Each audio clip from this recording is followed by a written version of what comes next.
Welcome to What's Your St. John's Story, a 30-minute segment sponsored by St. John's United, highlighting connectivity within our community through storytelling. I'm Rachel Simonson with the St. John's Foundation, and today we're talking about the Wendy's Wonderful Kids program and how it is administered through St. John's United Family Services. And my guest today is Trudi Paulson, who is the director of St. John's United Family Services. Welcome, Trudi. Yeah, good to be here, Rachel. And Trudi, you've been here before. I have, But yes. if you wouldn't mind, just share a little bit about who you are, what you do, how long you've been at St. John's. Mm-hmm. Sure. I have been with St. John's since I want to say 7 or 8 years it's been. So it's been quite a while, which is great. And I've been in my current role for about 6 years. And as Director of Family Services, I oversee 3 programs that support and provide services to families. 2 of them are statewide because part of our services are formally known as Lutheran Social Services of Montana.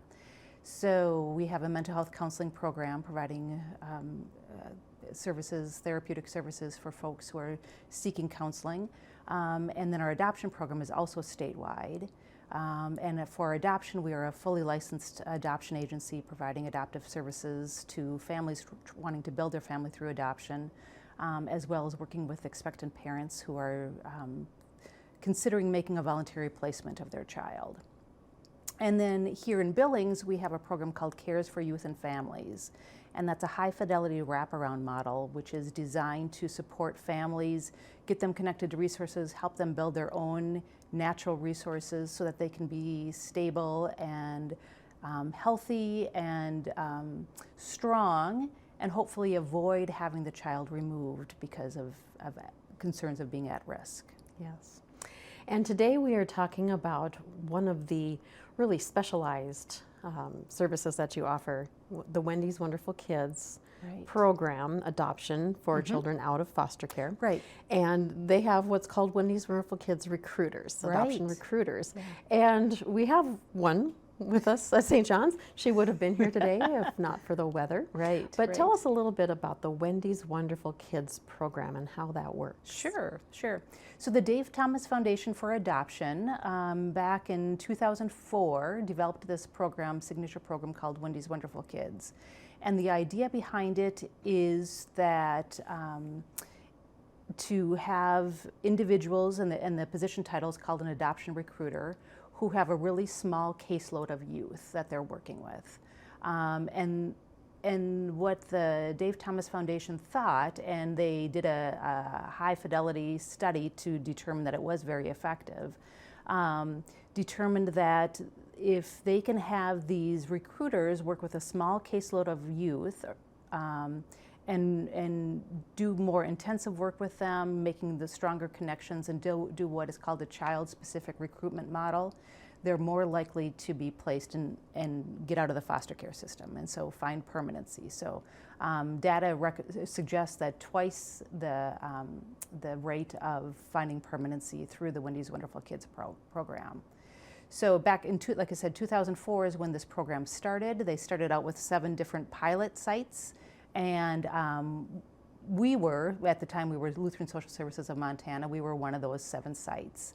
The program has since expanded, and it's now in all 50 states, and it's in 6 Canadian provinces, and so I think there's, 200 recruiters across the country who are doing this work. And here in Montana, we have one of the grants, and then there's another nonprofit agency that has a second grant. That's wonderful. We have a little video that we'd like to show, and as we're showing the video, you may have seen this before, because I think when Q2 does their Awaiting Child segment, they have promos about the Wendy's Wonderful Kids programs. Do you want to say any more about the video before we Right, so the video was developed by Dave Thomas Foundation, and again, it's this is interviewing youth and hearing their voices of what it was like before they were adopted and after they were adopted. All right. Well, grab your Kleenex, everybody. Let's take a look at the video. Before I was adopted, I kind of felt alone.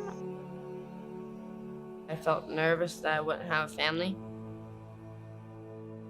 I And I didn't think I was going to get adopted because I knew I was getting older and older and older. I didn't think that was going to happen. With help from the Dave Thomas Foundation for Adoption, Lexi, Connor, and LaShawna now have the love and support of a forever family. When I did get adopted, it was like, wow, I get to settle and this is permanent. It was like a bunch of feelings. After I was adopted, I felt amazing and happy.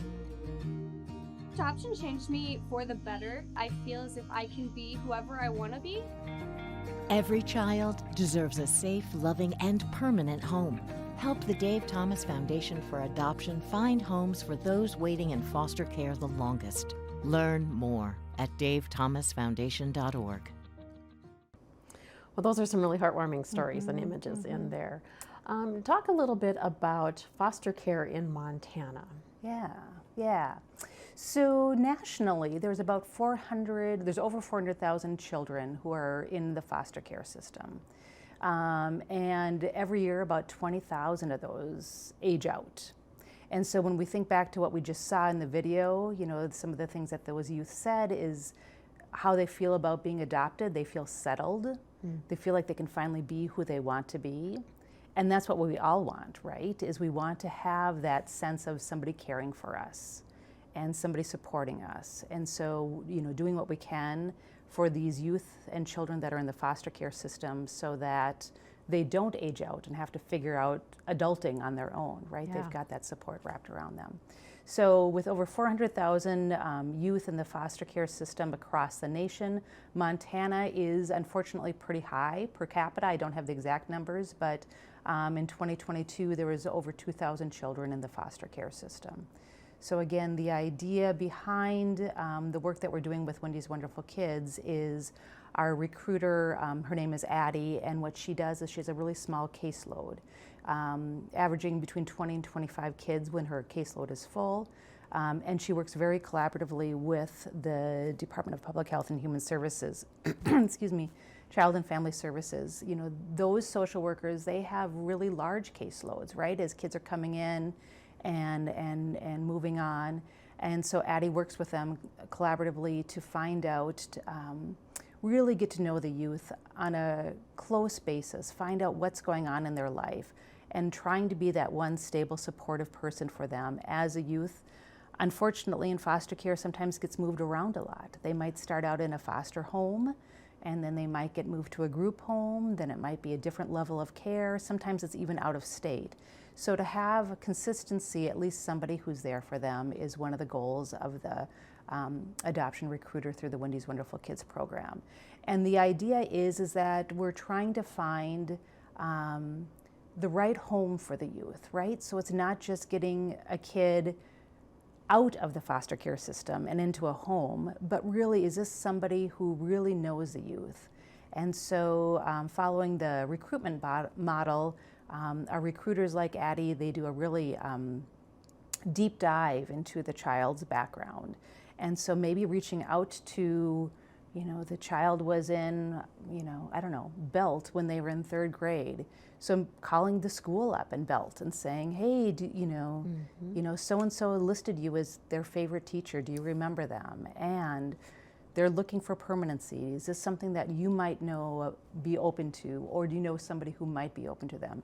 Because again, like I said before, if we can build those connections, the better off the child is going to be. And then the better off we're going to be as a society too. Absolutely. And so one of the things that I'm curious about is I'm sure there are a lot of people out there who think, well, I just don't know if I'm equipped to take in another child, or maybe they've never had a child before, or maybe they're not feel equipped to work with a youth who's had a lot of struggles in their life.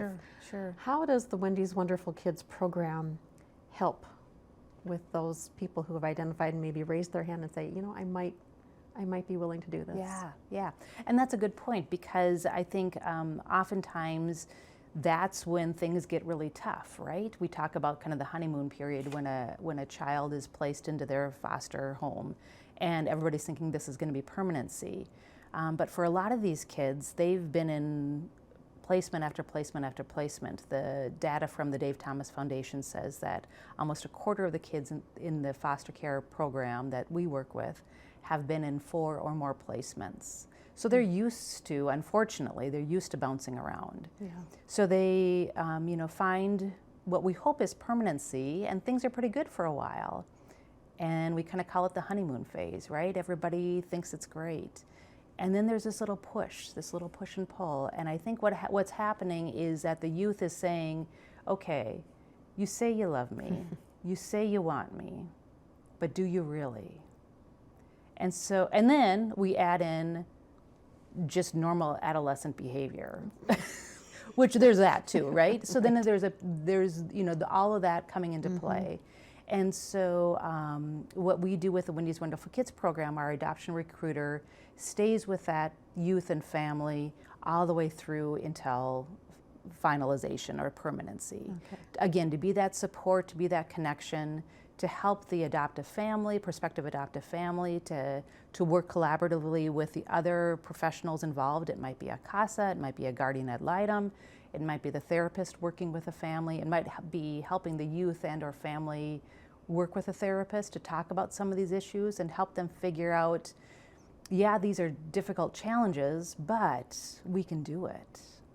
And nobody has to be perfect in this. We're not looking for perfect families, right? Because nobody's that. There's no such thing. There's no such thing, exactly. So what we're looking for is people who are willing to engage and be present and stick it out and recognize that the youth that are coming out of the foster care system, just because they've been in foster care, they've experienced some level of trauma. And so we have to be open to that. Absolutely. So how do you go about vetting the people who do say, I might be interested in this? And that really actually goes through the Department of Public Health and Human Services, Child and Family Services, because we, as the Wendy's Wonderful Kids program, it's called the implementing agency. So we put this model into practice, but the custody of the child is still with the department, with the state.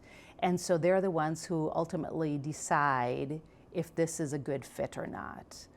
But a lot of times we're able to say, because we get to know these kids, right? After month, and phone call after phone call, and video chat after video chat, that kind of a thing, what might be a good family for them. And this, we get the phone calls from a family who say, I'm interested. And so then we pass that on to the department, to the appropriate individual, and then they're ultimately the ones who make that decision. Okay. And again, collaboratively work together to put the supports and services in place to make sure it's as successful as it can be. And how does that differ than the placement with infants? Sure. Through the adoption agency work that you do. How is that different? Yeah, in some ways it's not. Okay. So there's a placement, right? Parental rights of the birth parent are terminated.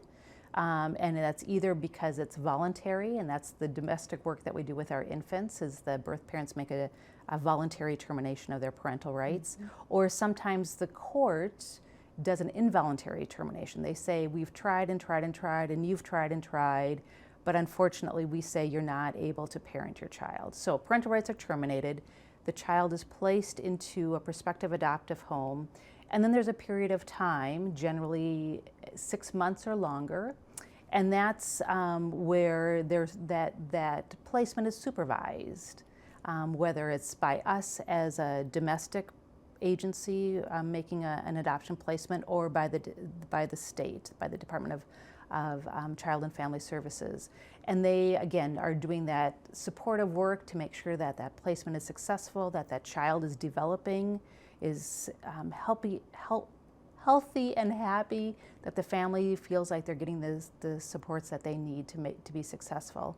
And then at that point, the adoption can be finalized, and so then there's again another court appearance, and at that point, whoever has the custody of the child, the state or the private adoption agency,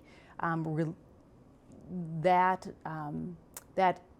authority is lifted, and the rights and responsibilities of being a parent is granted by the court to the new family. Okay. And then that's it. They take on all the rights and responsibilities of parenting. That's fantastic. Well, I know maybe 5 or 6 years ago we did a profile of a foster family that actually adopted one of the children sure. that they Yeah. fostered. And this little boy, he was maybe 6, almost 7 years old, but he had been in foster care for most of his life. Yeah. And that had, I think, was his 7th placement. Wow. And it finally became his forever home. And so that was really wonderful to go out and visit with that family and learn about their journey. Yeah.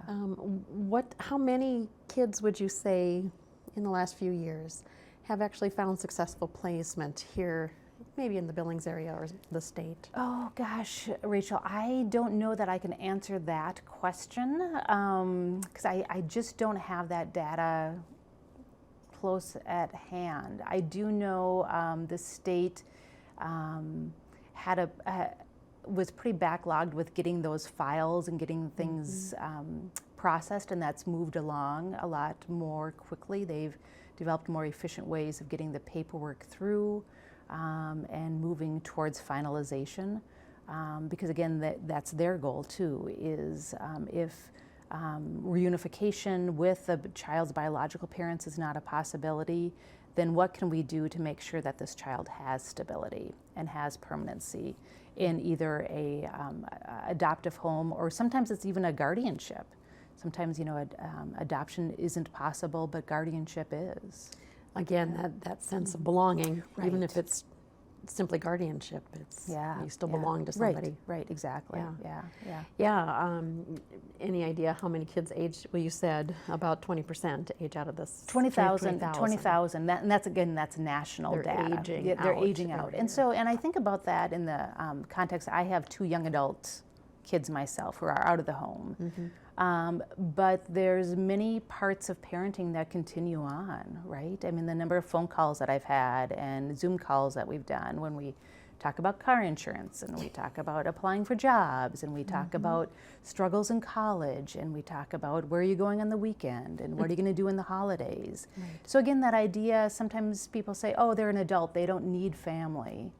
We all need family. We all need a place to call home, right? Absolutely. And so whether it's, an adult almost 17 years old who finally gets adopted, and I think about, I'm trying to remember, was it last summer, the summer before?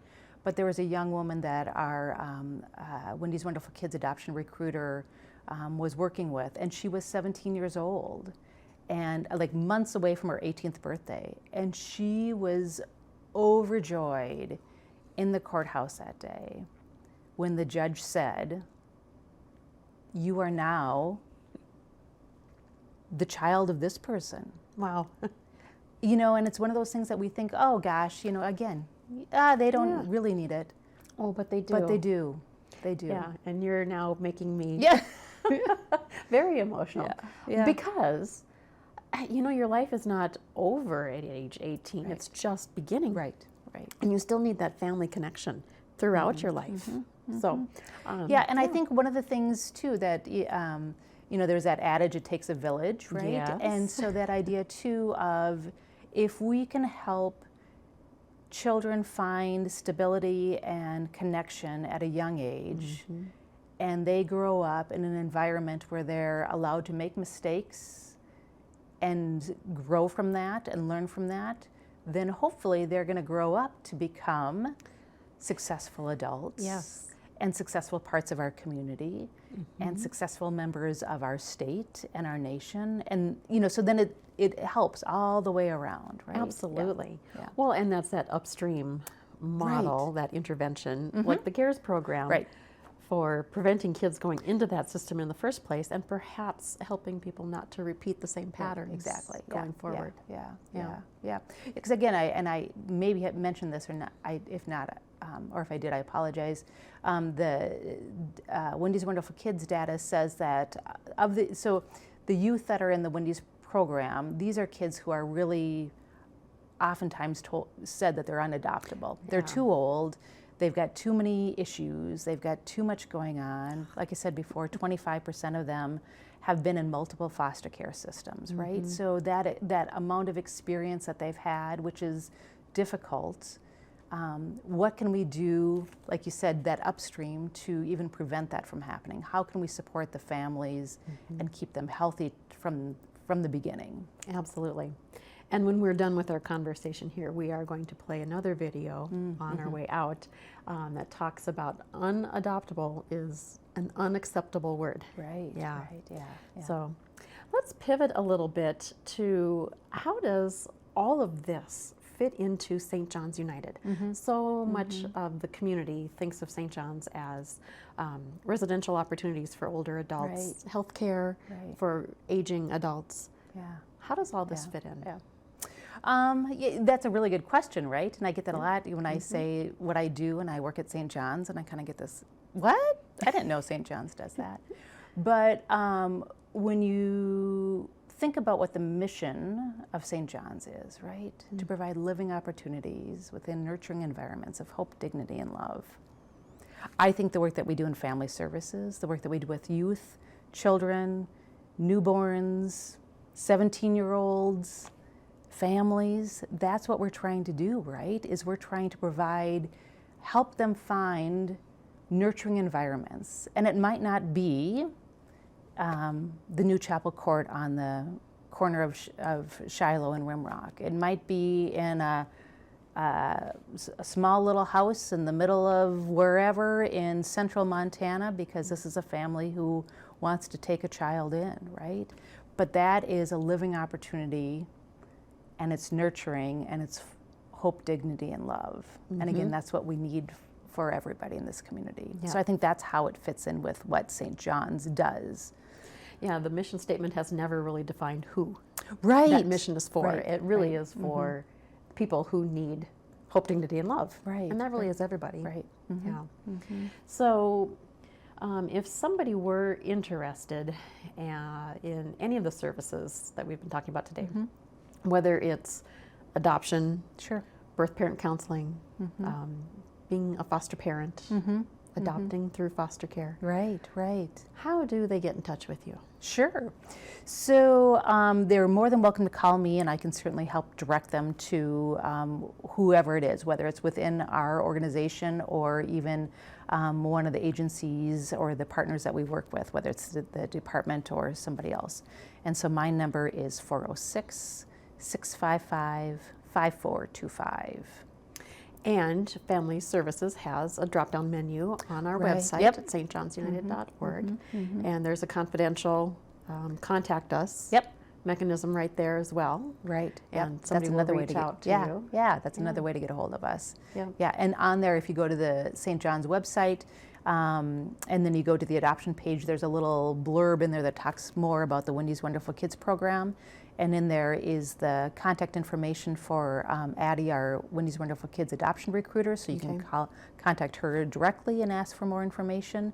And then also, if you're interested in adopting through the foster care system, just to contact your local Child and Family Services office and find out more about what's involved in becoming a foster parent. Right. Because like we've been talking about, we need more foster parents, right? Absolutely. And some of them choose to foster and have those children move on to another setting.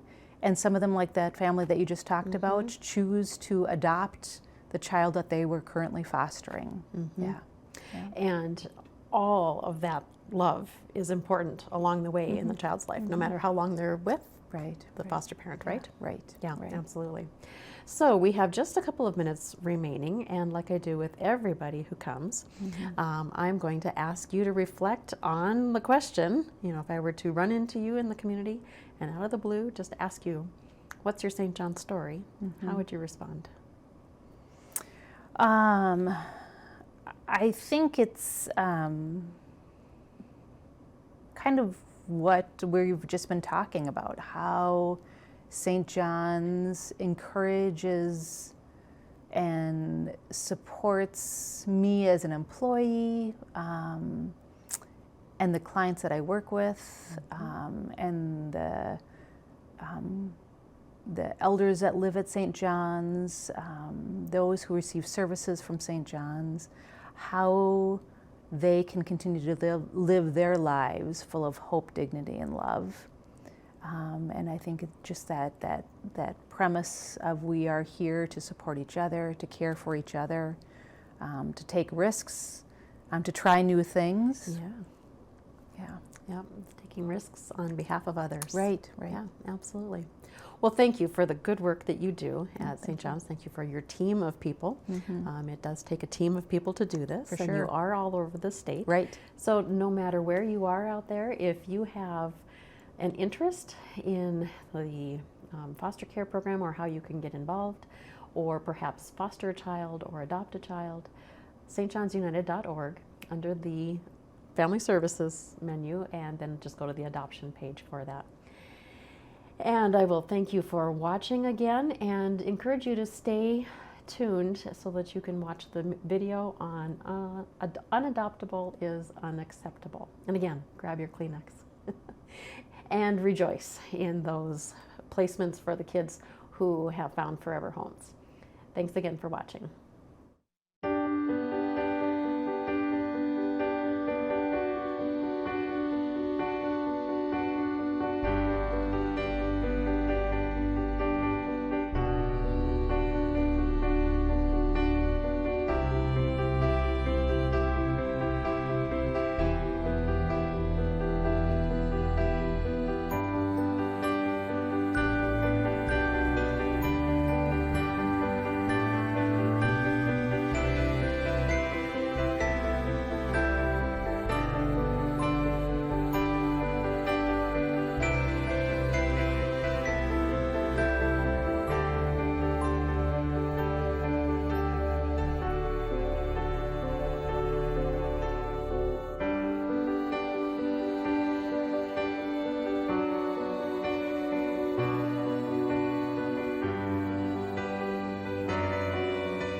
For generations, St. John's has united us with its uplifting vision and lives it has touched.